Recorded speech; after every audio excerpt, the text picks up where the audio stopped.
भागातील डॉक्टर श्रीनिवास पिंडीपोळ यांच्यावर gel road पोलिसात गुन्हा दाखल।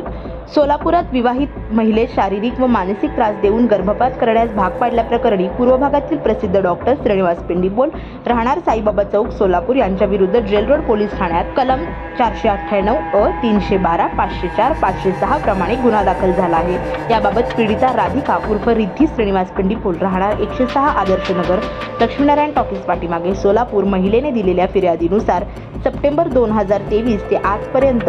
आरोपी डॉक्टर श्रीनिवास पिंडीपोळ हा विवाहित असून व पहिली पत्नी असताना सुद्धा पीडित महिलेसोबत घरातील व्यक्तीसमोर लग्न करून सदर महिलेला जाणून बुजून सांभाळ करण्यास नकार देत होता व तुझ्या आईवडिलांना मुलाला जीवे मारून टाकतो अशी धमकी देत शिवीगाळ करून शारीरिक व मानसिक त्रास देत पीडित महिलेला गर्भपात करण्यास भाग पाडले, म्हणून जेल रोड पोलीस ठाण्यात सदर डॉक्टर विरुद्ध गुन्हा दाखल झाला आहे। याबाबत पुढील तपास सहाय्यक पोलीस निरीक्षक भांबिसे हे करत आहेत।